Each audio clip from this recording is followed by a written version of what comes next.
CFO Conference app. It's very much important that we must know that there is a newly developed app for this CFO Conference. So kindly log on to that, poll hai, feedbacks, and of course there are a lot much to that. So go to the app, and of course we have to have much of activities going on there. Balancing, Sadra आपने बहुत अच्छी तरह से put together किया very eloquently. Now, Farheen and Amir, thank you very much to be here with us at CFO Conference. This balancing act and its linking with Pareto principle is very much important here.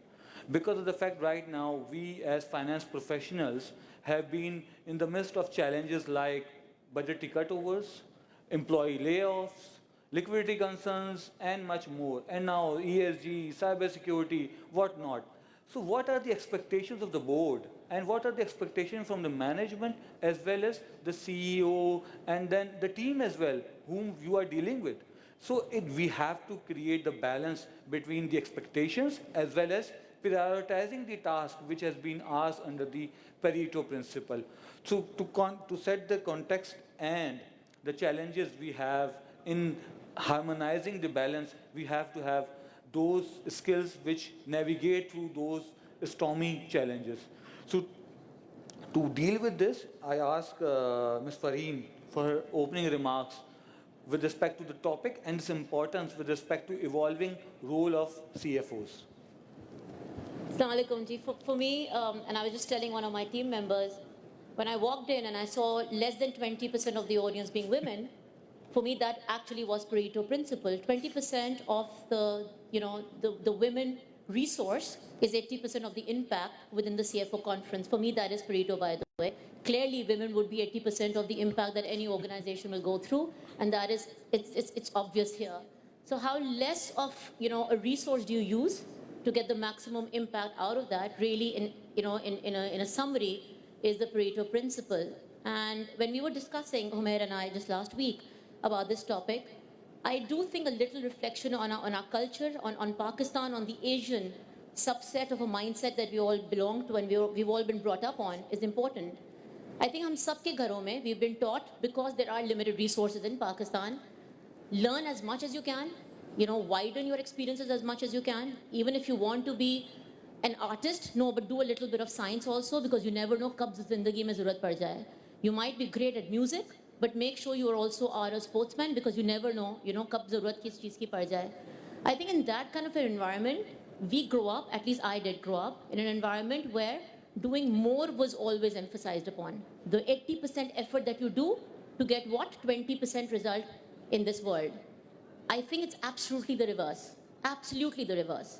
How little do you use the resources that are with you and available with you to get the maximum, benefit out of them and to get the maximum output out of them really is the Pareto result. But if we were to listen to our mothers, the more subjects that you do, the more, O-level exams that you give, the better the possibility of you somewhere being able to utilize some resources. And I think that really as a mindset is very much, unfortunately, corporate Pakistan. Thanks, Farheen. And Amir, now the audience want your storytelling style of why this is Pareto principle is important, because in finance you have been there for the last 20 years, so there are certain priorities, and kindly dilate upon that. So Bismillah ar-Rahman ar-Rahim, thank you so much.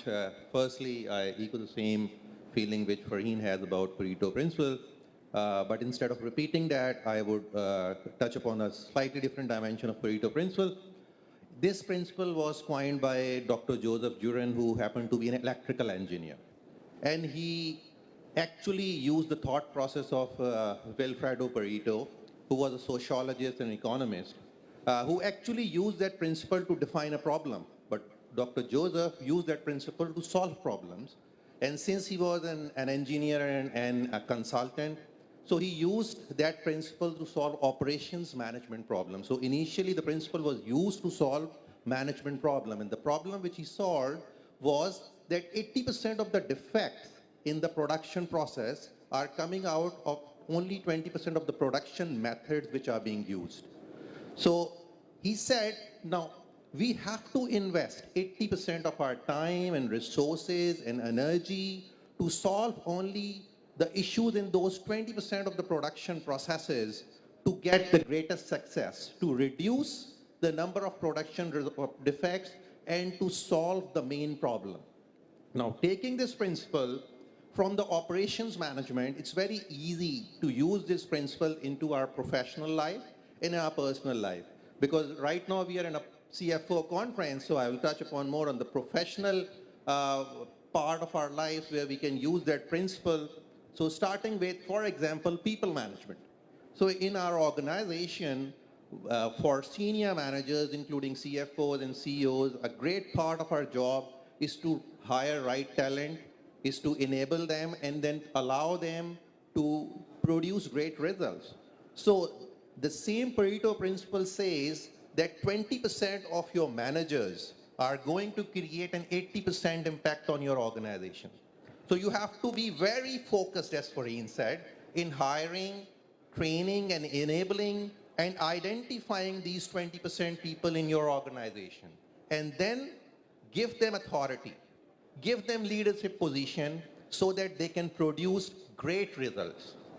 And then allow them to be leaders and allow them to be trainers on job for other people so that they can create an impact on the entire organization. This is a piece where Pareto principles works perfectly for people management. Now, one thing which is very, very close to our heart as CFO is strategic planning. And of course, as CEOs as well, but CFOs love to discuss about strategic planning. So in strategic planning, when you're setting your goals, we have a habit of setting up like 8, 10, 12 goals for the organization. But according to Pareto principles, only 20% of your goals are going to have a greatest impact on your organization. So when you are setting goals, when you list down your goals, you think about if you have an opportunity to pick only one and implement only one goal, which one will have the greatest impact on the organization.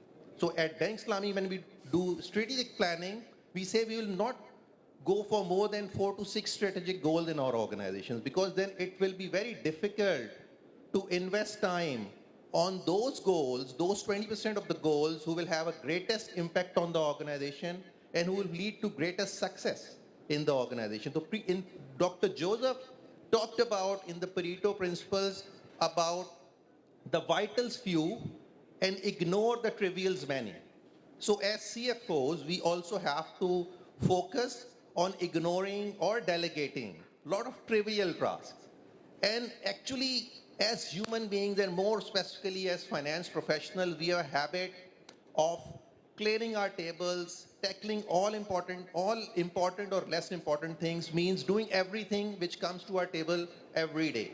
We have to, this is like a tendency in humans that they want to do everything. And I would assure you that most of the people who are sitting here would have been feeling if their day would have been a 48-hour day or a 50-hour day so that they can finish up their work. They are always short of hours. And they always feel that putting in more hours, doing more hard work will lead to better performance. Actually, it's the other way around. It's about focusing on key things. If we use the same Pareto principle for problem solving, it's again the same. So you have to identify the main cause of concern in your organizations. Rather than looking for small problems and small successes, look for big problems. Unfortunately, the bigger problems are the hardest to solve.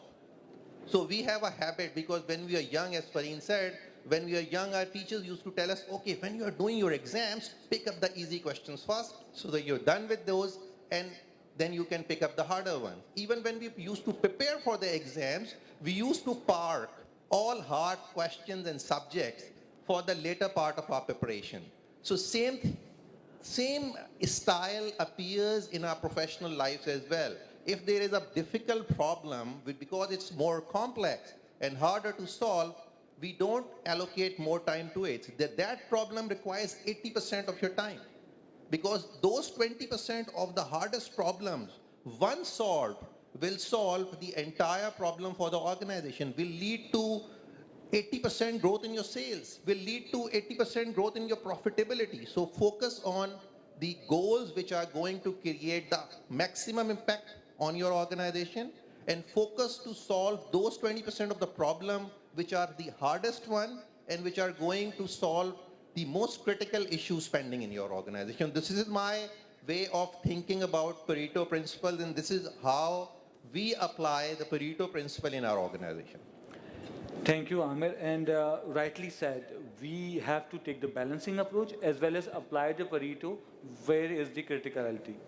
Audience can get engaged with us with this 80-20 poll as well. So 80-20 poll will be live on CFO app. You can get the barcode as well. So kindly do engage with us on that. Meanwhile, Farheen, you have been in this role as a CEO for the last 1.5 years, and being in a new organization and a new role, there has been quite a lot of challenges with respect to how it has been done and what were those priority elements. So can we look back for the last 1.5 years and the next 2 years plan as well? What are those key elements which are critical success factors by applying this Pareto as well as balancing the overall scheme of things? So the fact that when when we were discussing doing this chat about a week, 10 days back, the situation in Pakistan was totally different.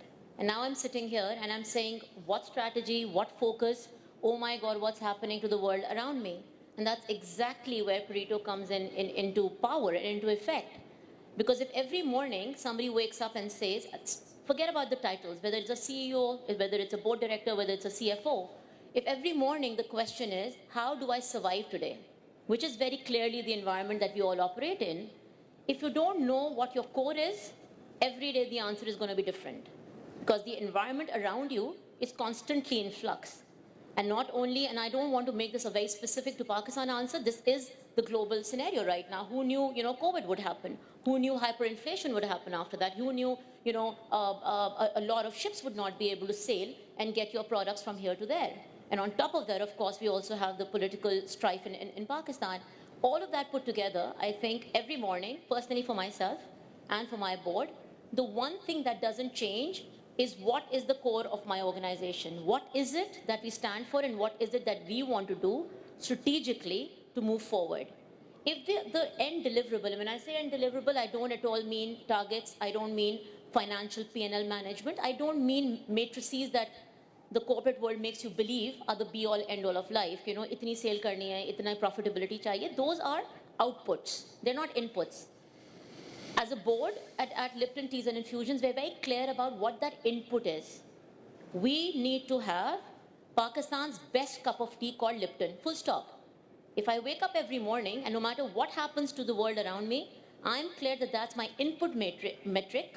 I'm very sure the output metric would be all my financials and my profitability and everything being managed. The problem is, a lot of young managers are not only taught when they're growing up, the more you know, the more you're going to be valued at a board position. The higher you go up the hierarchy, the more everybody expects you to know all the answers. Within my organization, and it is a very young organization, the average age of our board is about 42, 43. I'm actually the oldest one on my board. The one thing that we inculcated, and the one thing, I was coming from an organization as large as Unilever, it's very difficult to leave Unilever and set up something as small as Lipton, where the brand is very known, but the company is barely 18 months old. We're just implementing our ERP as we speak. That's how new we are. It was very difficult to say, we want people who will not know everything. This was actually one of the deciding factors on how the board was constructed. When I was leaving Unilever, the one thing I was very clear on, I did not want people who could run every aspect of my company. That is wrong thinking. I wanted a CFO who's the best that we have on financial operations, controls, strategic influencing within the organization. We have a marketeer who does great campaigns like Chai Chaiye. I have an HR head who is right now, in spite of the company being nothing more than 1/3 of Unilever's size, gets the best minds of Pakistan interested in taking up jobs with us. Everyone in depth being the best that they can be for the organization. When you work together on a board, all your collective capabilities come together. We're not looking at a board where I'm looking at my CFO Mustafa and saying, by the way, you need to be supplementing what you have, not supplementing, you need to be complementing what I have. Not at all. I should be detailed oriented enough that the role or the lens of a CEO that I bring to the board is good enough.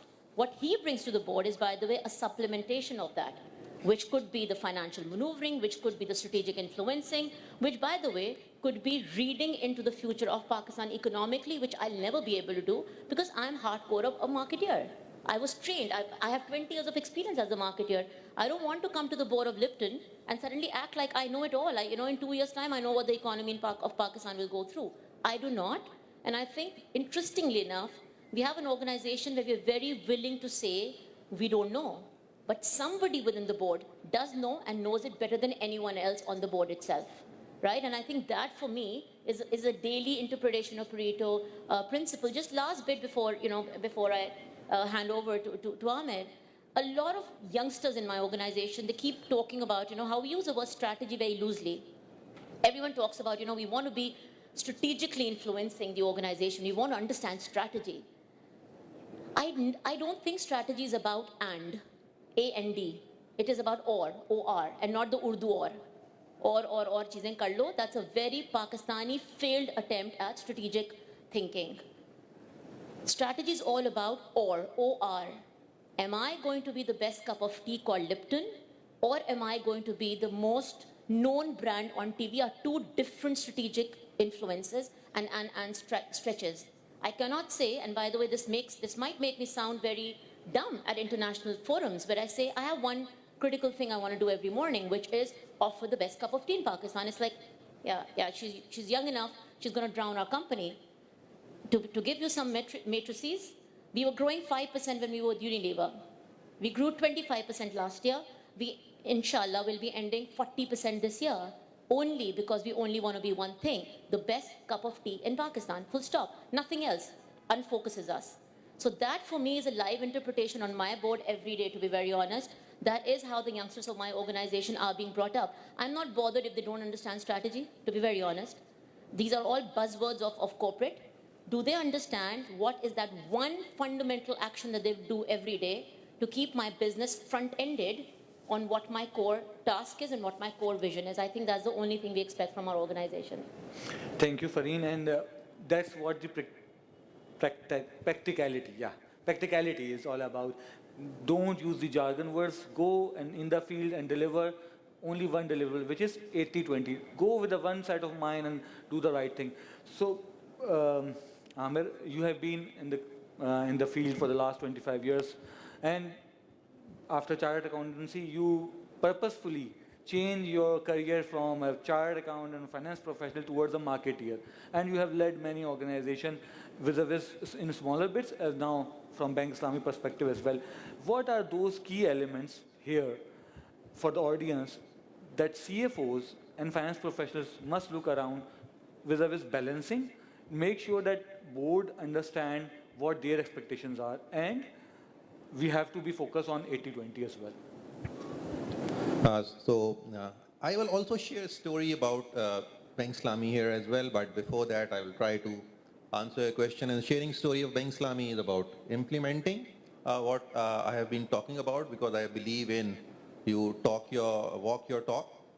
So as far as specifically, because the question is about CFOs, so again, if you apply the same 80-20 principle as a solution to a problem rather than a problem, then you have to be mindful of one syndrome which all of us breed in, which is about I need to know everything.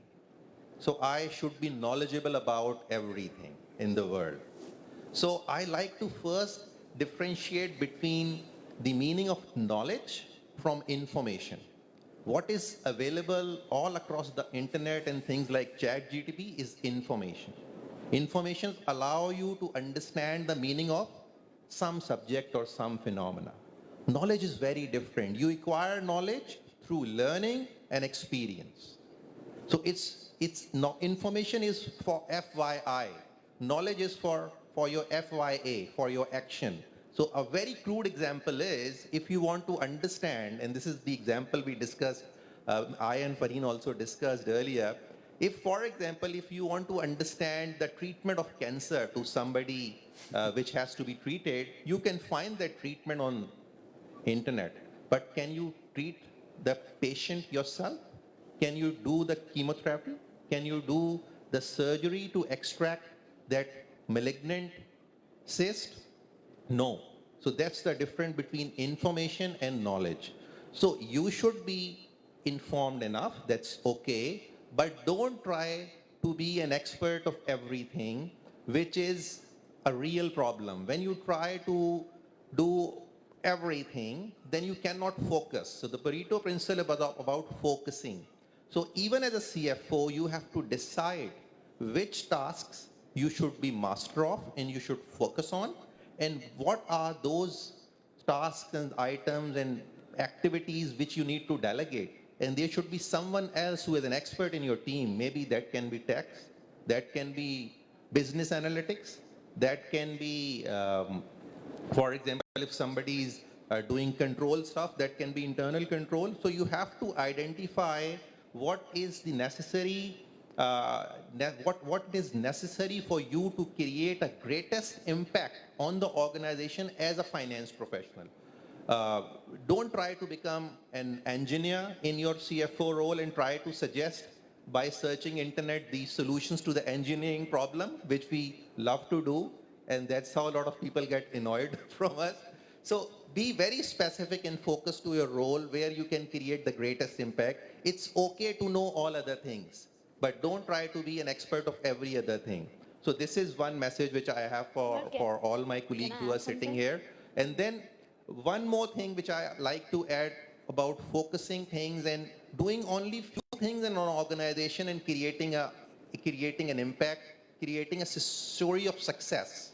So about Bank Islami, when I joined Bank Islami 5 years ago, the profitability of Bank Islami was only 200 million rupees, which is like 20 crore rupees for a bank, which is minuscule. Last year it was 4.5 billion rupees. So if you calculate a flat increase, it's over 2,000%. If you look at the cumulative average annual growth rate, it's 114%. And same ways, the trade business used to be 70 billion rupees per annum at that point in time. Last year it was 317 billion rupees. Again, a growth of 350% with a CAGR of 45%. Something which we used to focus on was the auto financing and the housing finance business. So in 2018, the auto finance disbursement was 400 million rupees for the year. In 2022, it was 9 billion rupees in a year. So a growth of almost 2,000% again at a CAGR of 113%.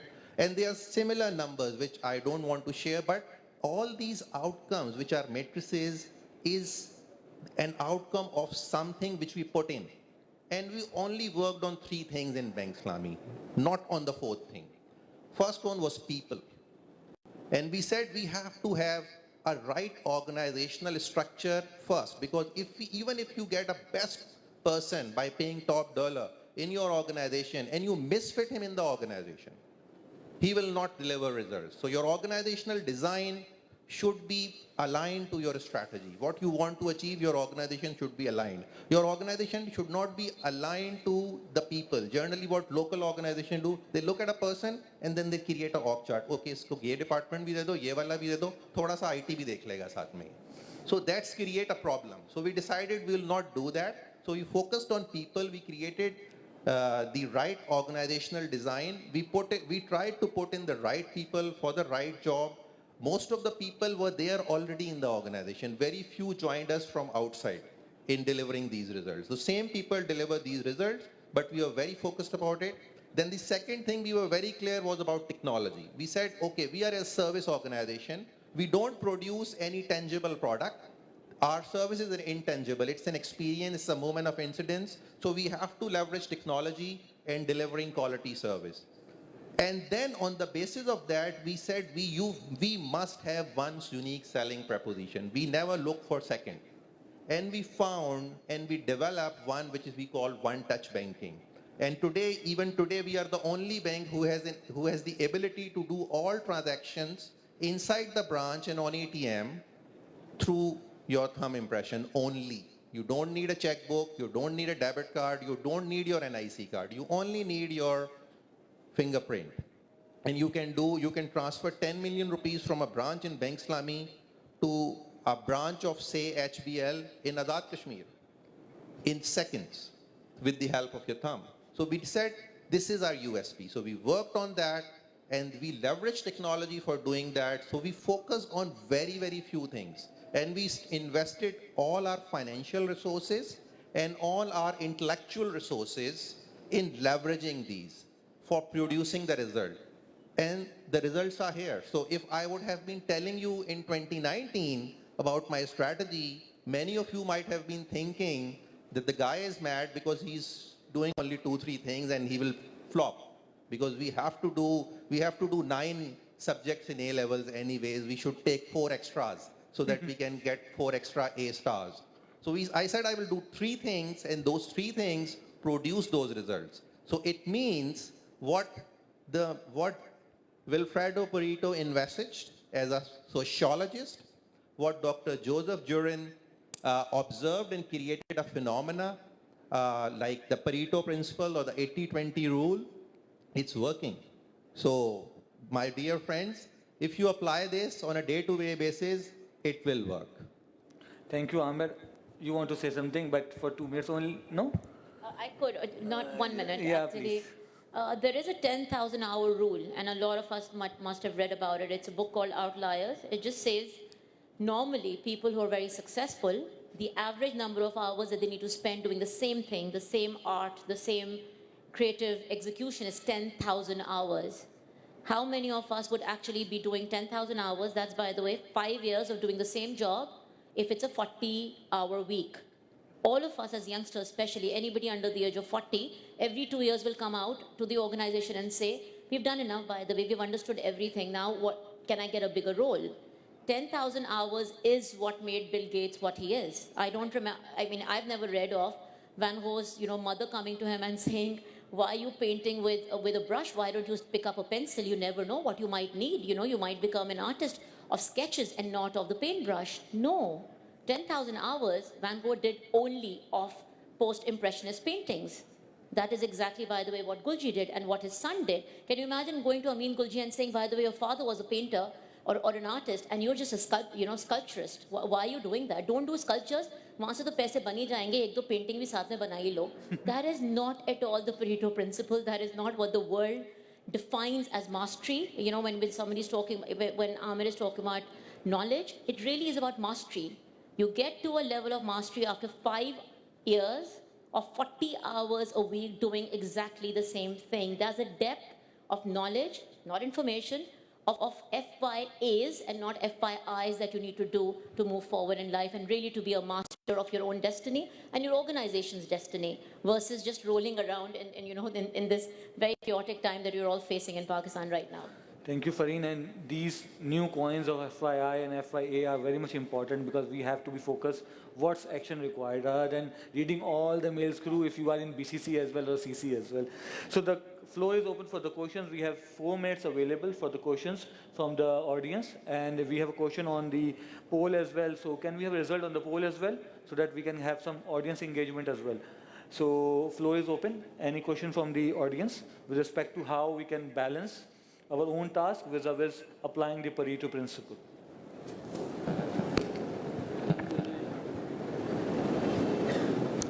I think results are nearly there.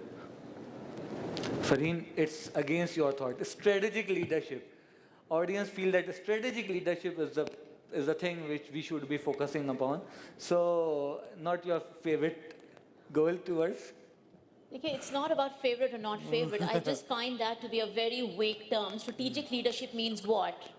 I mean, strategy for me could be very different from strategy for you. What I Right. could call operational excellence, by your definition could be strategic, depending on what is your lens to that organization, right? But anyway, I think here when it's written in such a lot of nobleness, it actually does mean, do you have the eyes to see what other people can't see? For me, that really is strategy. And I think Steve Jobs said something which really resonates very well with me, which is everyone can see the dots moving forward. You can see dots leading to a path. How many of you lead a path, look back, and you can actually see those dots? And I think that's essential. What we can't see, what the world cannot see, and you're able to see, is the strategic, clarity and the strategic leadership, at least by my definition, This is not from any book. This is really what I'm learning every day on the Lipton company. But I'm glad everyone thinks that that's what is needed. So maybe my next interview for a CFO will be on strategic leadership. I will ask questions on that. Not that Mustafa is going anywhere. My CFO is absolutely not going anywhere. He might progress to be a CEO. I heard somebody say, CFOs is the ending. Not at all. Not at all. Mustafa does what I do even better and absolutely will be CEO at some point in time. You know why? Because we both do in-depth, wise things for the organization versus a breadth of things for the organization. So yes, our CFOs do become CEOs. Thank you. Thank you, Farheen, and thank you, Amir, for the wonderful discussion we have. And to close this overall dynamics, we have to have certain things relating to these challenges of liquidity concern, these challenges of production stopovers should not be impeding us to work towards applying this Pareto principle, because we have to have 2 or 3 basic things in our mind to focus on at all the times. So thank you very much, Farheen and Amir. And there are no questions, which means we were crystal clear, which is always very nice at the end of a session. Brilliant. Thank you. You have to be executed. She is coming over. She is coming over.